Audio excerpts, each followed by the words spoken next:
Nakapag-stretching na ba ang lahat? Siyempre, yung stretching na ating ginawa ay may kinalaman sa susunod nating topic. Ito ay ang opportunities for early learning, kung saan pwede nating gamitin ang pang-araw-araw nating karanasan at mga bagay na accessible at available sa ating paligid sa pagtuturo ng mga batang 3 to 4 years old. Ayan, kaya naman, narito na ang ating susunod na resource speaker. Ang ating kasunod na speaker ay mayroong PhD sa Early Childhood Education with a focus on early learning opportunities for young children from the Education University of Hong Kong. Ginawa niya ang kanyang research sa pag-explore ng iba't ibang paraan sa pag-engage sa mga bata sa pamamagitan ng physical activity and movement. Siya ay isang faculty member at current chairperson ng Department of Family Life and Child Development sa University of the Philippines, Diliman, kung saan siya ay nagtuturo ng mga undergraduate at graduate students. At para mas ipaliwanag sa atin ito ng mas mahusay, ito po ang ating speaker na si Dr. Carla Saamo. Magandang araw, Dr. Carla! Magandang araw po, Miss. Magandang araw po, Miss Michelle. Magandang umaga po sa lahat, no? Balita ko po, nasa 2,000 na daw ang ating viewers and counting. So, Please keep sharing the link. Marami po tayong matututunan ngayong umaga. Ngayon po, pupunta po tayo, dadako po tayo sa isa sa mga aspeto, sa isa sa 5 aspeto ng Nurturing Care Framework na ibinahagi ni Teacher April, ni Miss April kanina. So, para po dito, pupunta po tayo sa topic ng opportunities for early learning. Ayan, ipapakita po natin. Mukhang exciting po, yung inyong pag-uusapan ngayon, Teacher Carla. Kaya naman, ngayon pa lang ay mag-ready na tayo mga kapamilya ulit, sa ating mga papel at panulat para maglista ng ating mga bagong learnings and takeaways para sa susunod na topic. Kaya naman, Teacher Carla, nasino po ang script? Yes, thank you, Miss Michelle. Ayan, magandang umaga po ulit sa lahat. Ako po si Teacher Carla at nagkaroon din po ako ng karanasan magturo sa mga bata sa early childhood program. At isa rin pong nanay. So ngayong umaga, ibabahagi ko po sa inyo ang ilang mga paraan kung papaano natin mas mapagyayaman ang mga opportunities ng early learning para sa ating mga estudyante, sa ating mga anak, at sa ating mga, siguro pamangkin, o kung sino pa pong bata, yung ating nakakasalamuha at nakakita. Sige po. Yung slide po natin ay ayan, So, sa una pong bahagi ng aking talk, babalikan po natin yung konteksto. So, pag sinabi po natin konteksto, mahalaga po kasing naaalala natin, na nakikita natin kung bakit ba mahalaga ito. Kagaya po ng nabanggit kanina ni Miss April, yung paulit-ulit po nating narinig na kapag daw binago natin ang simula ng istorya ay malaki, napakalaki po ng impact nito sa ibang bahagi ng buhay ng mga bata at natin bilang individuals. So dito po sa larawang ito, halimbawa, makikita po natin na sa buong buhay natin, yung naka-green, ang sinasabi nilang napaka-susceptible o impressionable ng mga bata. Ito po yung may malaking impact sa kung paano sila sa kanilang paglaki. So halimbawa po dito kung makikita natin sa pagbubuntis pa lamang at saka sa panganganak, yung 0 to 3 years old or yung first 1,000 days, ito po yung ating tinututukan din nang sa gayon, pag po sila ay nag-aral, high school, nag-elementary, nag-primary schooling, hanggang sa magtrabaho ay tangan-tangan po nila, dala-dala nila kung ano yung mga karanasan nila nung sila'y bata. So talaga pong napakahalaga ng papel ng mga matatanda, ng mga magulang, tagapangalaga at ng mga CDTs at CDW sa misyong ito. Okay po? So sa susunod naman pong slide, babalikan natin itong Nurturing Care Framework, Siguro po pagkatapos ng session nating umaga ay makikita po ninyo, maaalala nyo na itong parang bilog, na may 5 bahagi. Ang nakakatuwa po dito sa Nurturing Care Framework ay yung konsepto ng nurture. sabi nga po natin, dito sa atin sa bansa, no, sa ating kultura, napakahalaga po na napaka-natural sa atin na tayo ay nag-aaruga. No? Yung term nga natin ay aruga. Ibig sabihin, meron po tayong partikular na atensyon na ibinibigay sa mga bata. Kumbaga, no, kung sa atin pong titingnan ito ay hindi na bago sa atin. No? Kaya ang papel po natin, kaya tayo nagsasama-sama ngayon at nakikinig, ay para din magkaroon ng opportunity, no, o oportunidad para ito ay mas mapagyaman. No? Paano natin ito halimbawa iko-connecta um, sa mga saliksik, no, sa mga research, no, sa mga makabagong ano po, no, ideya, no, na pwede natin siyang magamit, no, na pang tulong sa ating mga maliliit na bata. Yan. So sa susunod pong slide, no, pasensya na po kayo at mahilig po akong magsa konteksto, ano. So meron pong sa nurturingcare.org, no, na website, maaari po nating tingnan. Dito po lahat halos ng ano no ng mga participating countries ay tinitingnan no kung ano na yung status no sa pag ano no sa pagsulong ng 5 bahagi ng Nurturing Care Framework. At isa po ang Pilipinas sa sumali no at naging committed. Kung makikita niyo po dito may nakalagay na countdown to 2030. Ayan. Countdown to 2030, ano? Ilang taon na lang po yun. 2024 na ngayon, meron pa daw po tayong 6 na taon, ano? Para ang commitment po natin ay talagang pag-igihan itong ating interventions at ating mga opportunities sa early years nang sa gayon by 2030 ay mas maka-even out po, no? Mas magkaroon tayo ng mas maraming opportunities para ma-transform no? Yung kahirapan, no? Inequality, yung ating sigurong status ng ating education, no? So lahat po 'yan ay nagsisimula, no, sa early years, no? So, yung ating pong pag-uusapan. Ayan. Sa mga susunod pong slide, no, nag-zoom lang po ako doon sa opportunities for early learning. Kung makikita niyo po dito, baka teacher, bakit no data, no? Huwag po kayo mag-alala. Ito po ay parang siya, no, ina-update so often. Noong 2021, ang meron po tayong record ay yung attendance natin sa early childhood education, which is 29%. Sa mga ibang bahagi po na pag-uusapan natin mamaya, halimbawa yung children's books in the home or early stimulation at home o yung mga laruan o playthings at home, ito po yung mga aspeto no, na tila hindi pa po ganon kaganap. No? Hindi naman po sa wala tayong effort kasi nariyan po talaga ang ating mga iba-ibang agencies, no? Talagang ever since, no? Tulong-tulong po tayo para mapagyaman ito. Pero sa ngayon, parang tila hindi pa po ganap, no? Yung ating total na kaalaman tungkol sa kung paano natin ito mapagyayaman. Kaya naman po, sa next slide, no? Babalikan po natin itong early opportunities for early learning, ano?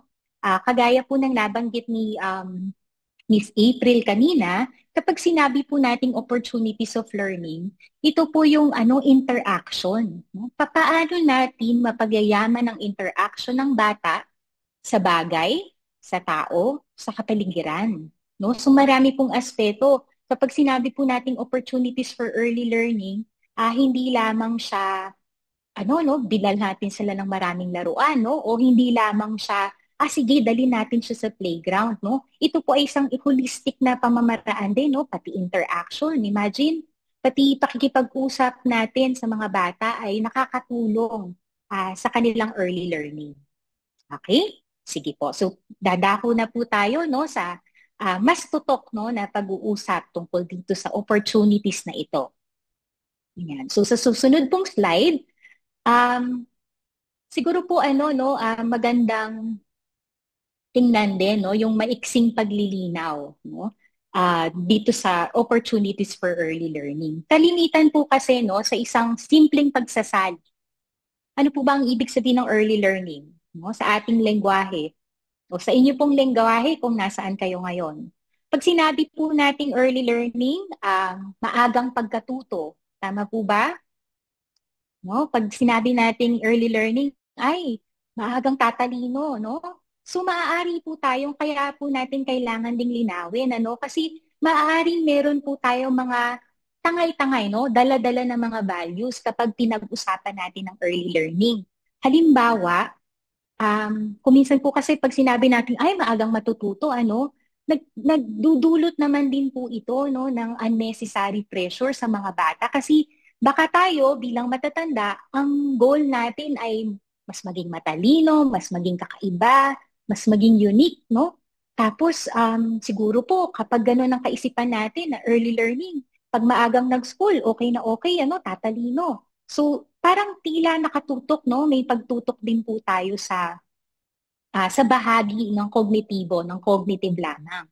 So sa early learning, hindi po ganoon, no, ang ating pag-uusapan. Kasi ang nangyayari po kapag parang pinilit din natin, no, yung mga activities sa bata na kumbaga pinilit natin, nagiging sapilitan dahil gusto nga natin mag-early learning sila, no, gusto natin tumalino sila.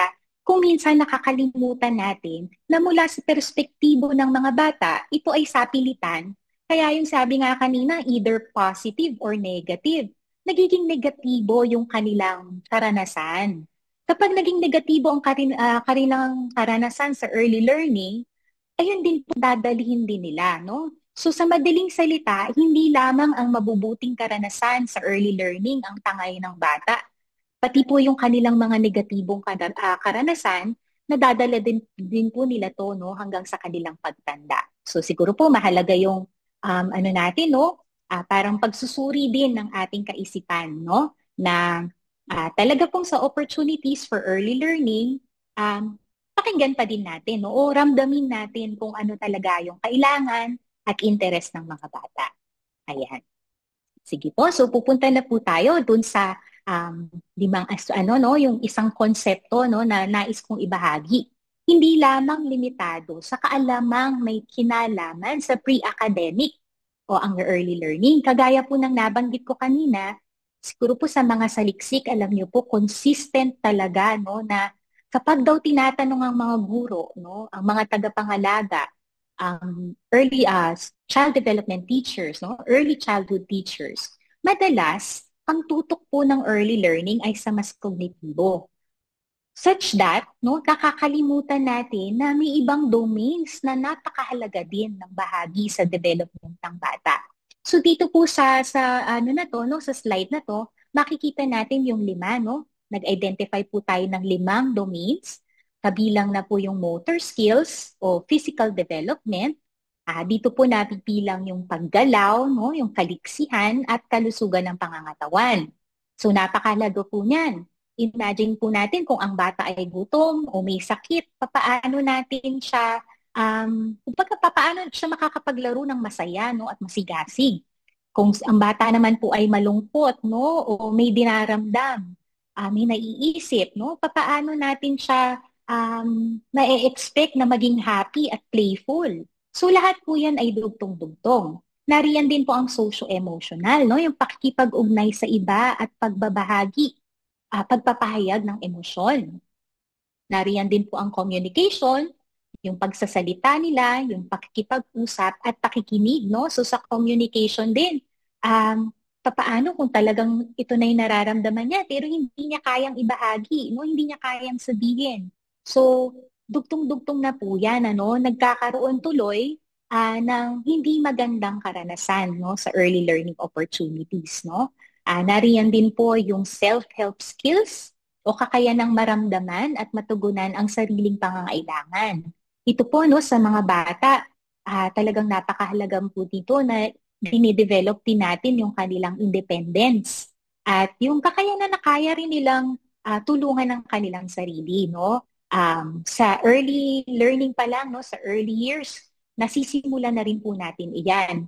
Isang napapansin ko po kasi minsan, no, bilang guro na rin at bilang child development practitioner, kung minsan humahantong po sa kumbaga mas 7 na, no, mas matanda na yung bata, marami pa rin siyang hindi kayang gawin, no? So yan po, no, pwede nating tingnan yung mga iba-ibang aspeto ng early learning na hindi lamang nakatuon sa pre-academic skills. Ano po ba ang ibig sabihin ng pre-academic skills kapag sinabi natin, no, or academic? Yung sa mas kognitibo, no, kagaya ng kung minsan po gusto natin agad magsulat yung mga bata, no? Gusto natin agad sila matutong mag-addition, subtraction, no? Kung minsan ang nangyayari po ngayon pababa ng pababa, no? nangyayari, mas nai-introduce natin siya sa mas bata pang bata sila na kung minsan hindi na po appropriate. Yan, sa kanilang edad. Hindi na naaangkop. So, naghahalo-halo po iyan, no? Kumbaga, these domains are interacting sa total learning opportunity. So, kapag po tayo nag-iisip, no, ng learning opportunity sa mga bata, no, kailangan nakukonsidera natin itong 5. Ayan.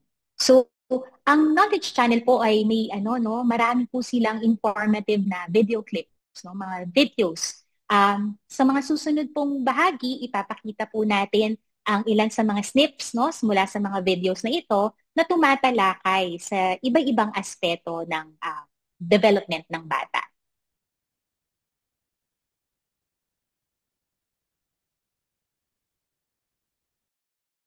Simulan natin yan sa motor skills. Ito yung kung paano nila gamitin yung katawan at muscles nila. Yung pag-upo, pagtayo, pagtakbo, paglakad, pag-akyat baba. Kasama rin dito yung paghawak at pagkontrol nila sa mga bagay na hinahawakan nila.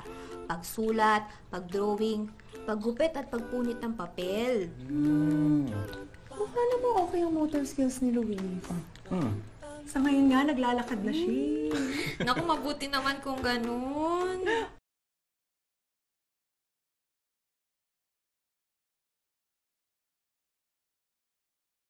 Skills, no? So, sa mga bata po, ito po ay tumatalakay sa pagpupo, no? Iba-ibang galaw, no, na maaari nilang gawin para po maka-explore, no, ng kanilang kapaligiran. Yan. Tingnan din po natin yung ilan pang bahagi ng video clip. Ngayon naman ay patungkol sa socio-emotional na aspeto. Ang socio-emotional skills naman ang kukumpleto sa 5 areas na dapat nating bantayan sa ating mga anak. Socio-emotional skills yung kakayahan nilang makipag-usap sa iba. Kasama na dito ang mga damdamin at ugali nila. Mahalagang magabayan ang socio-emotional aspect dahil kasama ito sa training nila kung paano nila haharapin ang mga tao sa paligid nila in the future.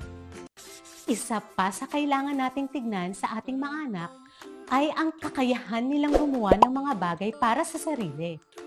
Ito ang self-help. Paano sila kumakain o umiinom? Paano umiihi o dumudumi? Paano nila tinutulungan ang kanilang sarili? Kailang nagagabayan natin sila sa mga bagay na ito.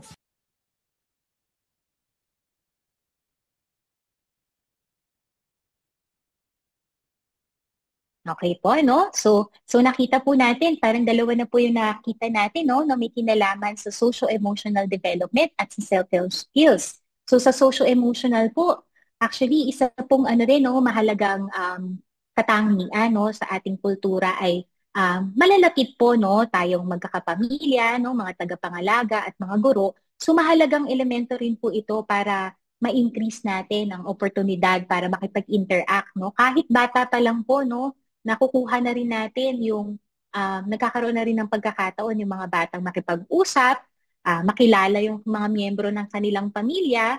So nade-develop po nito yung kakayanan nilang makita na may ibang taong hiwalay sa kanila, no? Na may nararamdaman, may naiisip, at napapakinggan. Ayan. Sige po, meron pa po ba tayong ibang video? Yes po, balik po tayo sa next clip. Ano pa nga ba ang dapat nating sundan sa development ng ating mga anak? Cognitive? Cognitive! Ito yung kakayanan nilang mag-isip at matuto. Ito yung pagproseso at paggamit ng mga natatanggap nilang information. Grabe, nakikinig ka talaga kay Miss Lisa. Oo naman, love. Para kapag tayo na may nakaka-baby, ready ako. Teka, communication? Ate Angela, may kinalaman ba ito sa pagsasalita ng mga bata? Tama. Pero hindi lang sa pagsasalita. Kasama dito kung paano nila na-express o sinasabi yung mga pangangailangan nila. Pati na rin yung mga naiisip nila. Parang ako lang pala yan, love, Sabi sa akin ng nanay ko, bata pa lang daw ako, sinasabi ko na sa kanila yung gusto ko. Maaga din ako natutong magsalita. Naku, love, ang sabihin mo, bata pa lang, madaldal ka na talaga. Hindi talaga, love. Bata pa lang ako, pang master rapper na talaga yung level ng pagsasalita ko. Master rapper ka dyan. Ayan, no? Talaga naman pong napakaganda at nakakaaliw yung video. Siguro po may nakarelate po sa atin, no? Nung bata po siguro tayo, no? Inaalala natin kailan ba tayo nagsalita, no? Kailan ba tayo naging madaldal? At ito po ay ano din, no? Nagiging bunga din, no? Ng madalas nating interaction o pag-observe, no? At experiences kasama ang iba. So, yun po, no? Itong 5 aspeto po na to ay lahat mahalaga at atin pong susubukang talakayin sa mga susunod pang slide. Ayan. Sige po. So dito po sa susunod nating slide, no? Ano-ano ba ang opportunities for early learning na akma para sa mga bata?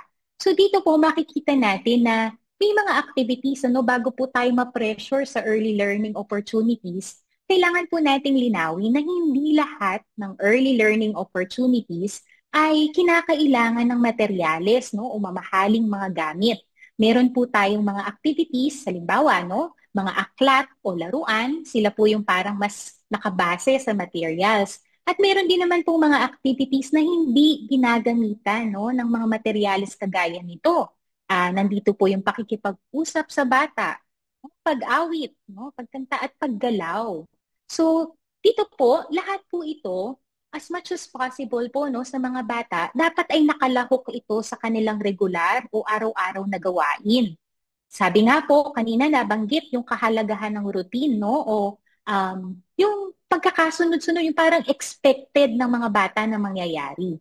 So sa madaling salita po, ito po ay pwedeng sa tahanan, meron kayong routine na sinusundan. Halimbawa, pagkagising ng bata, ano bang una niyang gagawin? Diba? Siguro po mag-aagahan, maglalaro. Okay, tapos pwedeng naliligo na siya o yung mga iba pang gawain para linisin ang kanyang katawan at mga gamit, matutulog ng hapon, etc. Maglalaro ulit hanggang sa buong araw po. So yan po yung tinatawag nating routine. Sa larangan naman po ng mga early childhood programs, yung mga CBCs po natin, dito po mas determinado natin, mas specific at mas malinaw kung ano yung mga bahagi ng routine. Nariyan po yung free play, meeting time, meron ding circle time, at story time, outdoor play or physical activity, hanggang mag-dismissal, So yan po yung tinatawag nating routine. So doon po sa kabuuan ng routine na yon, tuwing kailan po kaya, alin ang mga opportunities for learning na gumagamit ng mga materyales at hindi gumagamit ng materyales? Meron po ba kayo? Siguro po ang story time, actually, ang story time, pwedeng gumamit ng materyales kagaya ng aklat at pwede rin hindi. Meron po tayong mga pamamaraan ng pagkukwento na yung mga isinali na lang sa atin na kwento ng ating mga magulang na pwede rin nating ibahagi sa mga bata. Yan. Sige po. So dito po, yung pagbabasa at pag-awit, punta po tayo dito. Binigyan ko po ito ng emphasis kasi isa po sa mga opportunities ng early learning ay nakatuon talaga sa mga pagbabasa. Nakita po natin yan kahit po doon sa gabay sa nurturing care framework. Mahalaga daw po ang regular. At gagaya ng nasabi ni Miss April, 20 minutes per day. Yan. At alam niyo po ba, itong mga picture storybooks, may mga pag-aaral pong ginawa na talagang sinundan nila yung mga bata. Yung mga bata daw pong binabasahan mula 8 buwan, as early as 8 months. Yung mga batang binabasahan mula 8 buwan hanggang 36, 36. So parang na po yun, 3 years old, yung talagang first 1,000 days. Sila daw po yung may mas maigi, mas mayaman ang kanilang vocabulary, mas kaya nilang makinig, at makatuklas din ng mga bagong salita o konsepto. So kung titingnan po natin, later on, kapag tayo ay regular na nagbabasa sa mga bata, mas natutulungan natin sila later on sa kanilang grade school, sa kanilang high school, na na maging interesado rin sa pagbabasa. Kumbaga tangan-tangan na po nila yung skills, At isa pa po, kaya mahalaga yung libro kasi 'di ba, mga teachers, mga mommies at daddies sa tagapangalaga, kung minsan hindi natin alam kung anong pag-uusapan. Pag sinabi ba ni Teacher Carla na dapat kinakausap ang bata, ano pong pag-uusapan? Kung minsan po hindi siya ganoon ka-natural din sa atin, lalo na Kung busy tayo, marami tayong ginagawa, no? Kung sa mga CDC sa CDWs, kung minsan marami po tayong batang ina-attend. Kaya dito po pumapasok yung kahalagahan ng material na aklat. Kasi sa material daw na aklat, ang sinasabi po ng mga pag-aaral, may mga konsepto yun. Kaya nga po, di ba, yung mga picture books, kung minsan itinuturo natin ng detalyado yung mga larawan. Di ba? Pwede pag-usapan yung larawan. Pwedeng pag-usapan yung karakter. Pwedeng pag-usapan kung ano yung susunod na mangyayari, no? O kaya po pwedeng basta pakinggan lang. Minsan po, merong mga aklat pambata na may awit. Di ba? Tapos kakantahin niyo yung magkasabay. So doon pa lang po, no, yung 5 aspeto ng ating opportunities for early learning, yung sinabi natin mga domains, nata-target na, no? Minsan pa nga po, yung libro ay may action. Kunyari, lulusot sa ilalim, aakyat. Pwede po natin pagawa sa bata. Kaya po ang sinasabi natin, ang isa pong environment, no, o kapaligiran na rich ang resources, no, print rich kung tawagin, ay nakakatulong po talaga, no, sa early learning. Ito po ay hindi para sabihin natin bang, ay, ang aga nagbasa ng anak ko kasi ano, 'di ba? Pero ang sinisimulan po natin, no, sa early learning, yung kanilang interes, natural na interes sa mga libro. So tingnan po natin sa susunod na slide kung ano pa yung sinasabi ng mga pag-aaral, kung paano nakakatulong ang pagbabasa at pag-awit sa development, no, sa karanasan. Ayan. Sige po. So sa mga nakakatulong po, no, sa masayang karanasan sa pagbabasa, narito po yung ano din, ano, saglit po pwede po bang ibalik natin sa isang slide? Ayan. Sa pagbabasa po muna tayo ulit, no? Ang isinasabi po dito yung support of autonomy, no? Ang ibig sabihin po nito, kapag daw yung mga bata ay hinahayaan natin na sila yung nagte-turn ng page, naglilipat ng pahina, sila yung nag-e-explore ng aklat, di ba po? Siguro sa bahay, mas pag one-on-one, mas kaya po yun. Kapag sa CBTs and CDWs naman natin, po pwedeng meron po kayong batang nakaupo sa harap at siya yung tagalipat ng aklat. So, nade-develop daw po nito yung motivation ng bata. Nararamdaman niya, ay, kaya ko pala gawin yun. Kaya ko palang mag-handle ng aklat. So, yun po yung nagpo-promote ng kanilang autonomy. Yung next time, makikita nyo po yan, sila na mag-isa ang nababasa. Diba? Sila na mag-isa ang nagtuturn ng mga pahina. Nariyan din po yung support for structure. Ito naman po ang may kinalaman naman, no, sa pagpapahusay ng kanilang competence, yung kanilang kagalingan. Kasi syempre, ang mga bata po ay hindi pa talaga nakakapag-decode. No? Hindi pa sila nakakapagbasa. So ito po naman, dito papasok yung paggabay sa mga bata. Kung paano yung, halimbawa, may mahirap pa itong basahin, halimbawa, mahirap pa itong intindihin yung mga salita. Doon po pumapasok, no, yung papel ng adult o ng tagapangalaga at ng guro para po mas ma-develop din, no, na next time, no, mas nai-improve natin yung kaalaman ng bata. Halimbawa, may na-encounter siyang isang salita na mahirap, no, at hindi niya alam. Madalas po yan kapag nagbabasa ako ng ng Tagalog na story. Ang sasabihin po ng mga bata, teacher, ano ibig sabihin nun sa English? May ganun po tayo ngayon, no? Kung minsan mas alam nila yung konsepto sa isang lengguwahe. So yun din po, no? Pwede tayong mag-open ng opportunity na mas mapalalim yung unawa nila sa mga salita at mga konsepto. Yung panghuli po, no? Yung warmth and affection during reading. So ang pagbabasa po ay isang karanasan na dapat masaya. Minsan nagbabago-bago pa tayo ng boses, di ba? Minsan may mga panahon na tayo ay mas mahina ang boses o kaya pinapalaki po natin yung boses natin. Kasama po yun sa buong package ng masayang karanasan. So dito naman daw po, ang nade-develop ay yung disposisyon ng bata sa pagbabasa. Ibig sabihin, bilang tagapangalaga, no, bilang mga adults, tayo po ay nagbabahagi ng nararamdaman, no, nagiging happy o enjoyable ang reading experience. Hindi pa man ito para next time talagang basahin na natin, ginagawa natin, ini-introduce natin sila sa love for reading, no, sa love for books at sa pag-discover ng idea sa mga teksto. Okay? Sige po. Sa susunod naman po, yung pag-awit. Ayan. Ito po, kailangan, ang sabi po nila, umaawit din daw po tayo sa mga bata. Mahilig po ba kayong kumanta? Ayan po, may mahilig po bang kumanta? Ayan, no? So, siguro po tayo bilang mga CDP, CDWs, no? Siguro po kung makakapagpa-volunteer lang tayo, marami pong magtataas ng kamay. Mahilig po tayong umawit. Sa ating pong kultura, hindi lamang po actually, hindi lamang sa ating kultura, no? Across the world. Sabi po nila sa buong mundo, ang pag-awit sa maliliit na bata ay universal daw pong katangian. So yung mga lullabies daw natin, no, pag nagpapatulog ng sanggol, yung mga nursery rhymes natin sa school, yan daw po ay talagang elemento ng ating isang pangkaraniwang elemento ng ating pakikipag-ugnay sa mga bata. So napapalalim ito yung attachment. So talk about socio-emotional. Imagine yung mga kinakantahan niyo pong bata, no? Kahit matanda na po siguro sila, naaalala pa nila yung mga kanta ni teacher para sa kanila.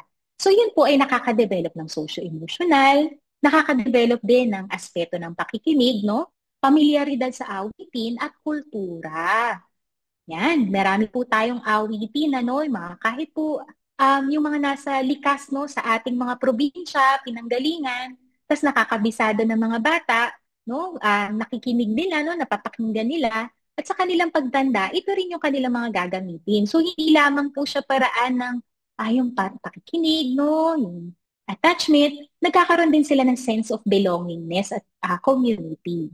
Diba po, no? Lalo po sa atin sa Pilipinas, marami po tayong mga pambatang awitin na siguro po tayo nung maliliit, yun na yung kinakanta hanggang ngayon, yun pa rin po yung kinakanta, no? Yung inaawit natin. No, ako ay may lobo, siguro po, no? Hindi na natin maugat kung kanino siya galing, pero paborito pa rin ng mga bata. So yun po yung sinasabi natin, no? Isang oportunidad din po yung pag-awit, no? Maliban sa pagbabasa. So meron na po tayong dalawa, no? Pagbabasa at pag-awit.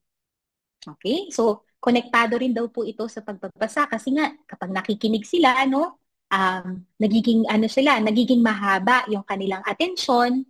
So yan po, no, dugtong-dugtong na sila. Okay? Sige po. So sa susunod naman pong slide ay actually ito yung video na naman, ano, mula sa Knowledge Channel sa kahalagahan din, no, o isang halimbawa kung paano po isinasagawa ang storytelling. Ang alamat ng pinya. Noong unang panahon, may nakatirang mag-ina sa isang malayong puok.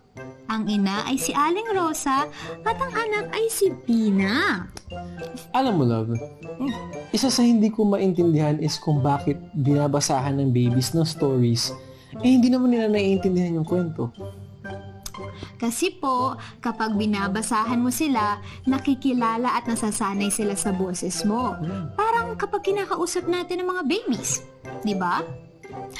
Hello there, baby! Kamusta ang baby? Nagre-react sila sa atin kahit hindi pa naman nila tayo naiintindihan. Yun ang way nila ng pagsanay ng pakikipag-usap. Ganun pala yun, love. So kung face recognition ang paglalaro ng Eat Bulaga, eto naman ginagawa mo voice recognition. Correct! And, no, napanood po natin na kahit baby pa sila, no, pwede po natin silang basahan ng aklat. Diba? Ano po, no, yung tono ng ating boses, no, sa pagkukwento. Makikita niyo po, nakatingin din yung mga bata sa inyo at sinusubukan nila, no, na unawain yung inyong facial expressions. So napakahalaga po niyan.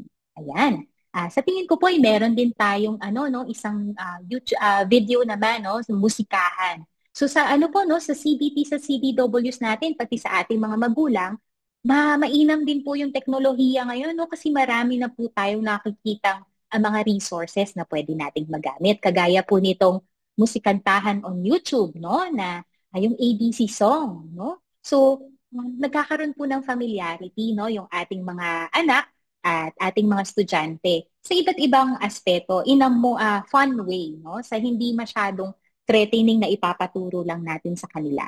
Ayan. Sige po, punta na po tayo sa next slide.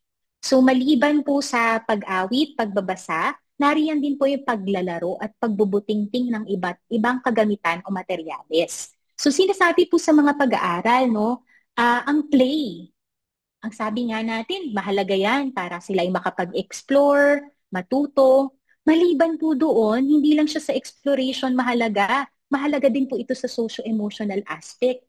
Kasi sa paglalaro daw nababalanse ng bata yung kanyang mga nararamdaman. No? Kung minsan dito rin sila nakakapagbahagi ng nararamdaman.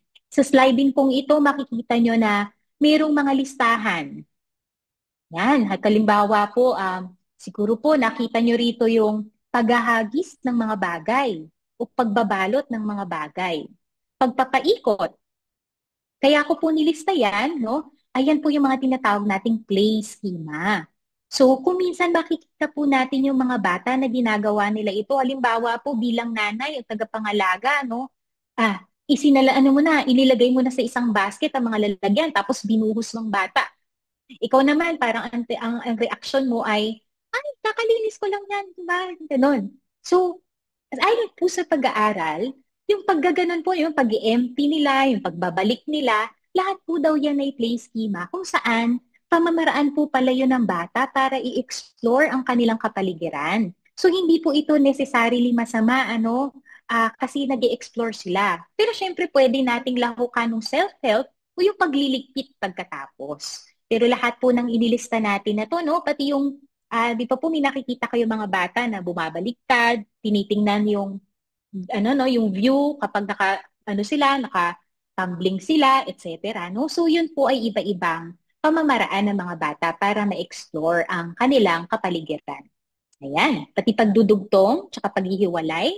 So sa ating pong pagpaplano, sa next slide, kapag po tayo ay namimili ng mga materyales, sa susunod po, no, makikita natin. Ayan, ano naman teacher ang angkop na materyales? So dito po, makikita natin ng marami. At kagaya po ng nabanggit ko kanina, hindi laging may materyales na kailangan. Hindi kailangan laging bumili. Marami po tayo mga found materials, no, o found objects na po pwede nating gamitin. So dito po sa slide na to, makikita nyo po na meron tayong tinatawag na unstructured o open-ended. Ibig sabihin, wala pong tiyak na kahinatnan, no, yung outcome o output, at meron din pong structured. So dito po halimbawa, ang mga Play-Doh, tubig, no, sand. Pero syempre po yung sand, no, titingnan natin kung angkop sa maliliit na bata kasi pwede nilang makain o kainin. So ang parang standing rule lang po doon, kapag ito ay kasya sa sa isang tissue roll daw, kung nalulusot ito o kaya kung mas maliit ito kaysa sa kamao ng bata, huwag po iwasan natin kasi po pwede po nilang maisubo, no? So hazard po siya sa safety. Yan. Pero ang pinapakita po nito, yan, napakalawak po ng pwede nating pagpilian sa mga materyales. Pero ang sinasabi po ng pag-aaral, kung tayo ay unstructured, no? Halimbawa po yung Play-Doh o clay, wala po siyang forma, no? At malaya yung batang mag-isip kung paano niya ito pwedeng pagdugtong-dugtungin, kung paano niya ito pwedeng ihulma. Ganoon din po ang tubig, no? Pwede niyang ipagsalin-salin o ang blocks.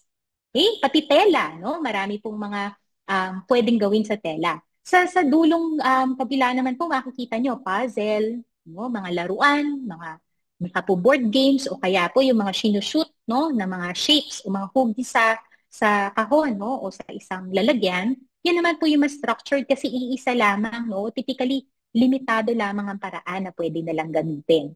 So sa atin pong pananaw, parehas po itong mahalaga, pero mas marami pong pwedeng i-explore, no, sa mga bata, ang mga bata kapag kasama ang kanilang tagapangalaga kapag naroon sa mas unstructured. Okay?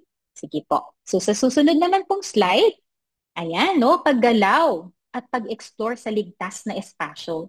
So kagaya po ng nabanggit kanina ni Miss April, ito lang po ang patakaran o ang rule sa paggalaw.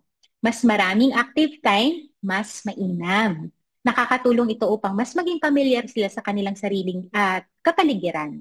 So dito po papasok din yung natin, no, kailangan po nating bigyan ng oportunidad ang mga bata sa paggalaw. So ayon po sa World Health Organization, meron po silang mga pamantayan, no? Ito po ay pwede nating mga paalala.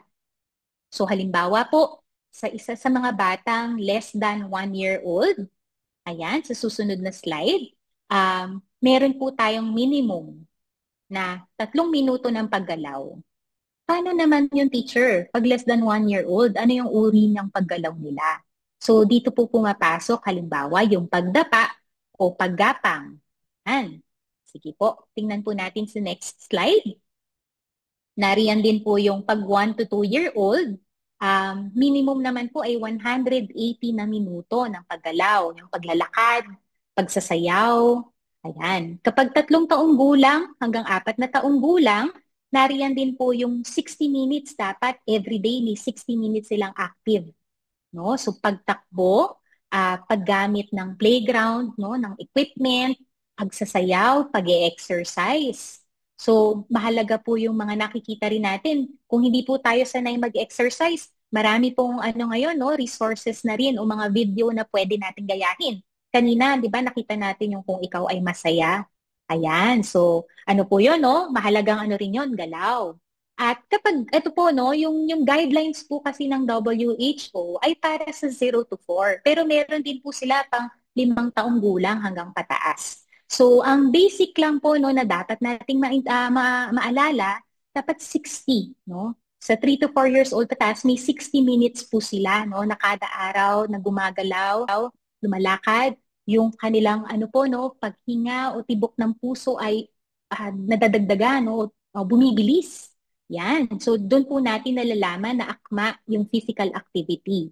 Ito rin po maiba po, ito po ay isang area na kailangan dating tugunan. Kasi sa mga recent pong pag-aaral hindi ko po alam kung nabalitaan nyo na o nakarating na sa inyo na ang Pilipinas po ay pumapangalawa sa may physically inactive.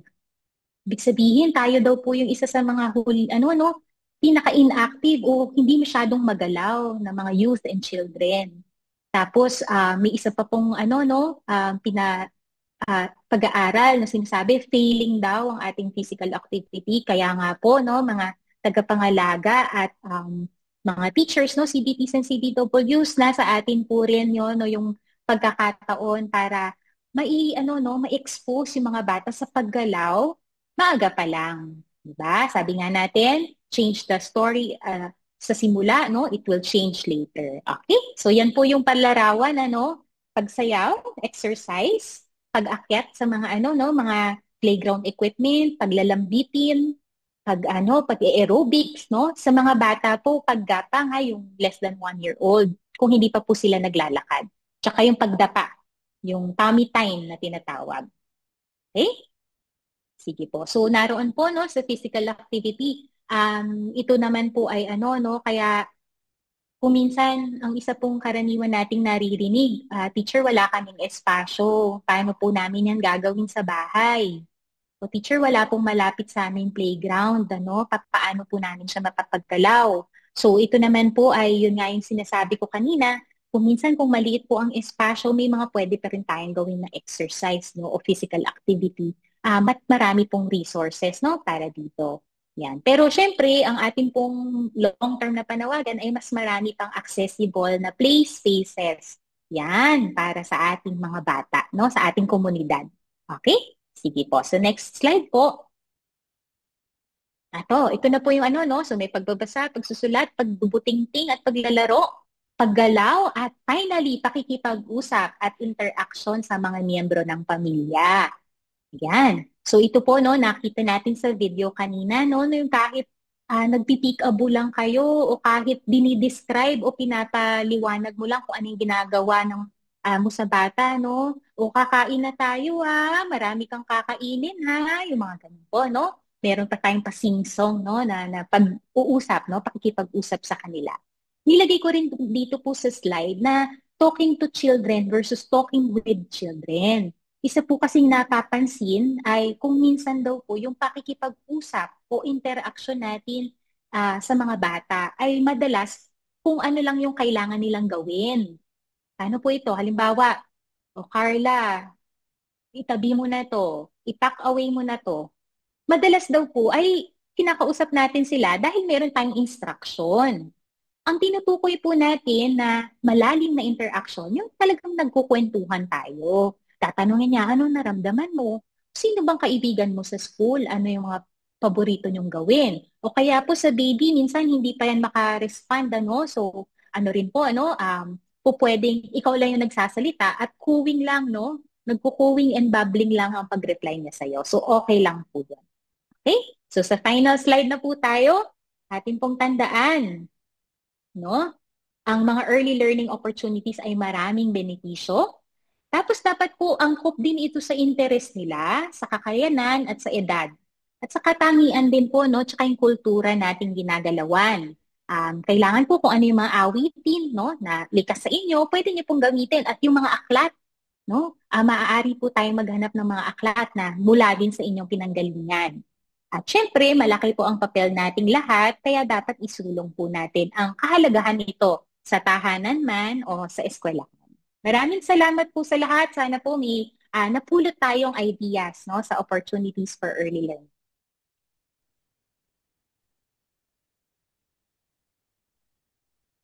Maraming salamat, Teacher Carla. Sigurado po yan, Teacher Carla, na marami pong tips na nakuha, hindi lang syempre yung ating mga child development workers, lalong-lalo na yung mga magulang na kasama natin ngayon dahil yung mga naibahagi mo, Teacher Carla, talagang mga early learning opportunities na pwedeng gawin nila mommy at daddy kahit nasa bahay lang. Ayan. Ngayon naman, Teacher Carla, gusto rin natin syempre nga marinig kung paano ma-apply itong early learning opportunities sa classroom. Kaya naman, to enrich our discussion, we invited a child development worker na may hands-on experience sa pangangalaga ng mga bata sa child development centers. Let us all welcome Teacher Butch Duldulao. Siya ay ang dating presidente ng Federation of Daycare Workers and Service Providers in the Philippines at ang current secretary ng National Federation of Daycare Workers in the Philippines. Magandang araw po, Teacher Butch!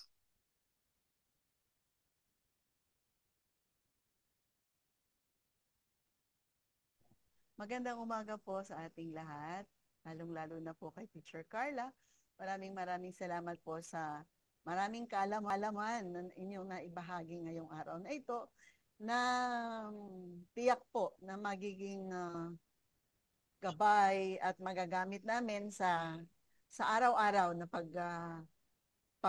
pakikipagsalamuha, pag-aalaga at pag-aaruga sa mga batang aming inaalagaan sa aming mga daycare o child development centers. Ayan. Teacher Butch. Yes po, good morning. Ayan. Baka meron po kayong pwedeng ma-share, no, bilang child development worker. Ano po yung inyo pong mga karanasan na sa pagbibigay ng early learning opportunities sa mga bata po? Opo. Actually, yun nga po sinasabi ni Teacher Carla kanina na yung routine or yung blocks of time. Napaka-importante po na sa simula pa lamang ay naibabahagi o naipaliliwanag na natin sa mga bata yung araw-araw na magkakasunod ng ating ginagawa sa Child Development Center. Kaya po sa aming mga Child Development Centers, meron kaming nakalagay doon na blocks of time from arrival to greeting time, and then meeting time, circle time, sunod-sunod na activities. At ngayon po, ilang weeks pa lang sa amin po dito sa Paway, we are still on our 8th week po, So, 8 linggo pa lang po kami nagkikita-kita with the children, pero nakikita na po nila ang kahalagahan at nakakatuwa nga. Dahil pag nakikita nila araw-araw sa wall, yung blocks of time na ipinaliwanag mo nung simula ng klase, sasabihin nila, Teacher, pagkatapos nito, ito na po ang kasunod. So, napaka-importante po talaga na meron po tayong routine sa ating Child Development Center. At nagpo-provide po siya, Teacher Butch, ng structure para sa ating mga young learners. Yes po. Natututo na rin po sila. Alam na po nila kung ano yung snack time at kung ano yung dapat nilang gawin bago mag-snack time. Mga ganun po. Mga simpleng bagay, pero pag tinitingnan po natin, hindi natin, kaya sinasabi ko sa mga kasamahan kong daycare workers, pag tinanong kung anong trabaho ninyo, huwag ninyong sasabihin, Daycare worker lang po ako. Well, medyo emosyonal because marami kasi akong nakikita o naririnig ng mga kapwa daycare workers na pag tinanong, daycare worker lang po ako. No, wag po nating sabihin daycare worker lang po tayo kasi napakalaki ng kontribusyon natin sa development ng bawat bata. Not necessarily, sabi ko nga po sa kanila, yung sabi po ni Teacher Carla na it should be, ang mga activities na binibigay natin should be age appropriate. 3 taon pa lang ito, 4 na taon pa lang ito.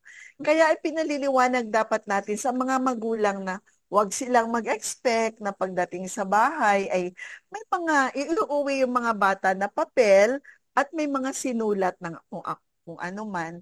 Dahil nga po, ang activity ay maaaring may material o wala. So, napakaganda po ng opportunity na ito at malaki po ang tulong dahil na ipaliliwanag po sa amin ngayon na activities, yung iba't ibang activity na ginagawa sa child development worker ay maaaring may material na ginagamit o may walang ginagamit na material. Yan, tama po. Teacher Carla, kanina nabanggit niyo po no, yung kahalagahan ng pakikipagkwentuhan, no, pagbabasa ng mga kwento sa ating mga mag-aaral. Sir Butch, sa inyong karanasan po, ano po yung reaction ng mga bata kapag po nagkukwentuhan, nagbabasa tayo ng kwento sa mga bata? Actually, isa po ito sa mga activities na interesado po ang mga bata. They are looking forward po sa story time.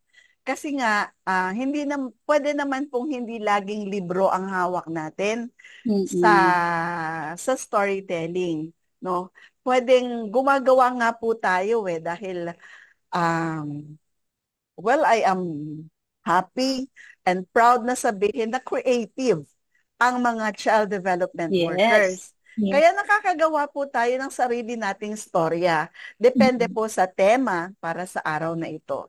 So kung wala man pong aklat, wala man pong libro, nakakagawa po kami tayo ng mga kwento na gamit lamang ang ating mga kamay, gamit ang ekspresyon ng mukha at ang pag-iba-iba ng mga boses.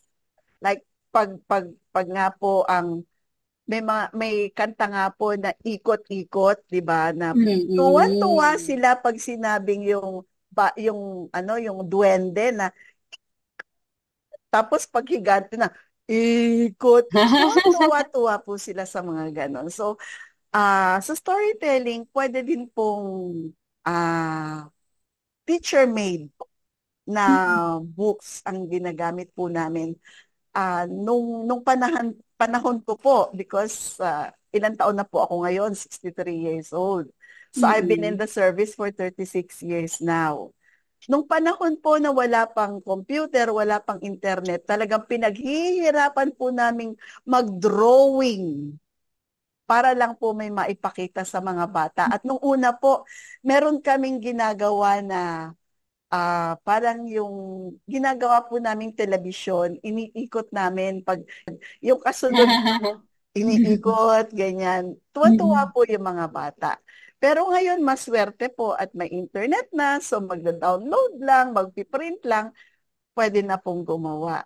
Pero mas natutuwa po ang mga bata talaga pag may nakikita silang picture. At kapag ang teacher po ay marunong yung magpalit-palit ng boses, yung mga facial expression, at ginagaya po talaga ito ng mga bata na nakakatuwa naman.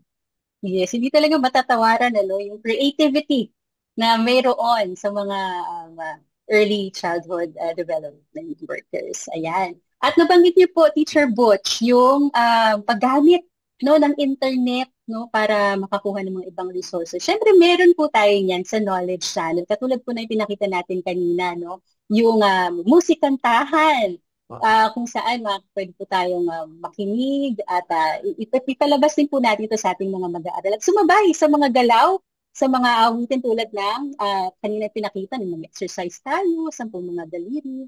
At Syempre, meron din po tayong available, no, sa YouTube na mga short stories, no? Sa kwentunes naman po yan, katulad na lang mga kwentong araw ni Daddy, bakasyon na, yan, kaarawan ni Yani. So lahat po yan ay libre po nating maa-access sa Facebook at sa YouTube channel po ng Knowledge Channel. Ayan. At Teacher Carla, last na po, and Teacher Butch, no? Meron po nga isang tanong dito yung ating viewer. Paano daw po malalaman or may way ba na malaman or ma-observe kung nagpapakita na ng early signs of learning disabilities yung ating mga mag-aaral sa early childhood? Siguro si Teacher Carla muna. Okay. Salamat po sa nagtanong, no? Napakahalaga po nung tanong na yon kasi madalas din po namin ma-encounter yan. Ano? I'm sure si Teacher Butch, no, sa ating pag-observe. Sa larangan po ng child development, ng early childhood, meron po tayong tinatawag na mga milestones, no? Ang ibig sabihin po nitong mga milestones, kumbaga parang listahan po sila ng iba-ibang skills, no? O iba-ibang karakteristik ng mga bata na ine-expect natin sa kada edad. So sa atin po, no, sa ating mga taga-early childhood, no, CBT, CBWs po, mga teachers and workers, malimit po ay wala po tayo sa ang magagawa po natin ay i-observe. Mahalaga po ang power of observation at meron din po tayo mga ECCD checklist. Yan. Meron din po tayo ng mga milestones na ito. So kung kayo po ay familiar doon sa checklist at sa milestones, kung may napapansin po kayo, ito ang suggestion ko po, no, obserbahan pang maigi. Huwag po muna tayong talagang jump agad sa, no? So, lagi pong observe, no? Tingnan ang mga instances o mga pagkakataon kung kailan ito nangyayari. Tapos, isulat po natin yon, ano? Tapos po, kapag nakakolekta na po tayo ng mga obserbasyon sa mga bata, ay pwede po natin itong, kumbaga, ikonsulta rin sa kapwa natin guro muna, tapos sa magulang din kung ito ba ay napapansin din niya sa bahay. So mas kolektibo po yung pananaw natin. Baka po napansin pala natin ganun siya sa eskwela, sa bahay pala hindi. So kailangan po talagang tugma-tugma. So pagbuo na po yung ating naobserbahan, nakapag-usap na po tayo, saka po tayo pwedeng gumawa ng aksyon na humiiri ng karagdagang tulong sa mga eksperto talaga na may kasanayan at kumbaga may professional sila para mag-diagnose. Parang ganun po. Okay. Maraming salamat, Teacher Carla. May gusto po kayong idagdag, Teacher Butch? Regarding lang po sa arts and crafts, no? Kasi nga po, ito rin yung isang activity na talagang kinagigiliwan ng mga bata, no? Pero dito po sa probinsya, maswerte po kami. Kasi may maraming resources na maaari namin gamitin na hindi na bumili. At bago po gawin ang arts and crafts, sasama na rin po namin yung nature walk. Kasi nga po, pwede na kaming lumabas sa outside the child development worker para maghanap po ng mga materyales na gagamitin para sa aming arts and crafts. Kaya gusto ko rin pong ipanawagan sa mga kapwa child development workers na gamitin po natin ang ating kapaligiran para makakuha po ng additional resources na hindi yung puro binili lamang po. Especially sa mga areas na malayo sa bayan or especially sa mga areas na ang pinagsisilbihan natin ay hindi naman pare-pareho ang estado sa pamumuhay. Let us all be creative na gamitin natin ang ating environment like lumabas, ang daming dahon, ang daming twigs, ang daming mga bato-bato, at kung ano-ano pa na nakikita sa labas ng daycare worker. Kaya sinasabi ko po na maswerte po kaming mga child development workers na nasa probinsya kasi ang dami po naming makikitang resources na nasa paligid lang po. Yan, tama po. Maraming salamat, Mr. Butch. At syempre, itong mga opportunities for learning na naibibigay po natin sa ating mga mag-aaral ay siyang mapagkukunan po natin mga ebidensya dun sa sinasabi ni Teacher Carla kanina para makita kung nasusunod yung mga developmental milestones na nasa ating ECCD checklist. Tama po, Teacher. Ayan. Kaya naman maraming salamat po muli, Teacher Carla and Teacher Butch. Makakasama po natin mamaya ulit, no, si Teacher Butch at the end of our next topic. Pero sa ngayon, dito po muna matatapos ang ating second topic on opportunities for early learning. Maraming salamat po sa inyong pakikiisa sa ating question and answer portion. Ayan. Uling maraming salamat, Teacher Carla and Teacher Butch.